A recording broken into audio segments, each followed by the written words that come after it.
Всем привет, всем здравствуйте. Сегодня я вам расскажу о том, как правильно разводить костер. Мне поможет в этом мой друг Жорик. Жорик, привет, давай пятюню. Давай пятюню. Жорик, ну что, поможешь мне? Да, помогу, конечно, Андрюха. Все, короче, мы с Жориком сейчас забабахаем офигенный костер. Не переключайтесь.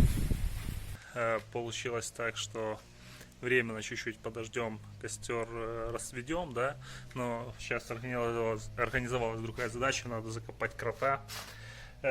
Собственно, из земли пришел, туда он уйдет. Выбираем лопату, вот у меня вот есть чем закапывать крота, определенные аксессуары, видите, какие-то грабли, но я возьму вилы, возьму лопату, будем закапывать крота лопатой.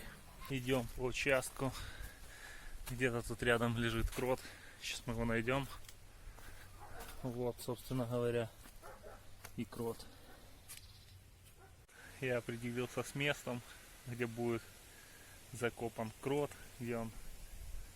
Вот тут вот под деревом. Он найдет свое пристанище. Для вас прошло всего пару секунд. Я вырыл вот такую вот яму.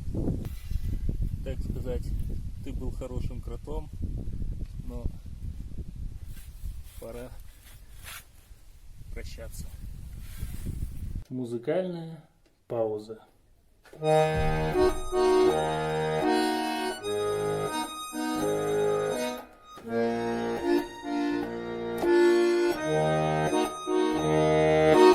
общем, как вы видите, жизнь в селе, она непростая. Тут приходится делать разные задачи, и закапывание кротов одна из них. И теперь идем с вами разжигать костер. Эй! Но не все так просто. Перед тем, как развести костер, надо выкопать морковь. Итак, выкапывание моркови.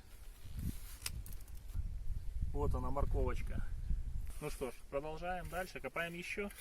Давайте прервемся на видео с котиками, потому что все же любят котиков. Особенно маленьких котят. Но никто не любит их так, как любит их мама. Я люблю своих котят. Мурмяу.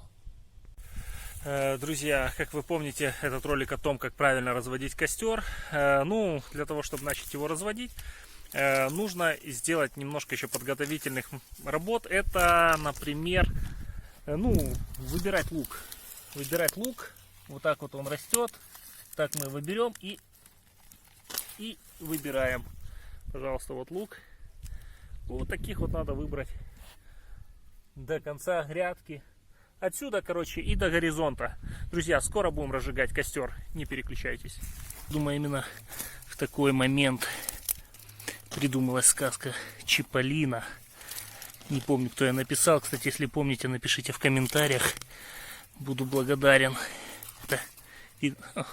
Когда лучок обрывается, подкапываем его лопаткой. И вот он, красавчик, летит. Страйк. Вот, наконец-то мы с Жорой будем разводить костер. Жора, ты готов? Да, я готов, Андрюха, давай разводить. Делается первый слой обычная бумага, дальше картон, дальше вот такие вот мелкие, но прикольные ветки, потом идут толстые ветки, которые будут давать самый жар нашему костру. Поможет мне его зажечь моя прекрасная ассистентка Карина. Карина, привет. Вот, давай начнем зажигать. Спичка горит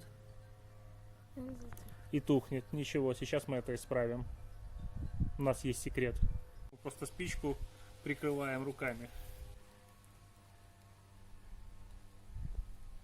Просто сейчас достаточно ветрено, и дальше костер все сделает сам. Ну что, Карина, видишь, какой мы клевый костер развели с тобой? Как он тебе нравится вообще? Да, вообще крутяк. Крутяк, конечно, крутяк. И мы развели его не просто так. Мы будем на нем жарить шашлык, который вы с мамой замариновали. Кстати, где он? Он в холодильнике. Хорошо, рецепт расскажешь? Конечно. Правильно. Подписывайтесь на наш канал, и будет еще рецепт шашлыков от Карины. Смотрите, какое красивое небо сейчас за мной, да? Вообще огонь. Кстати, а где наш огонь?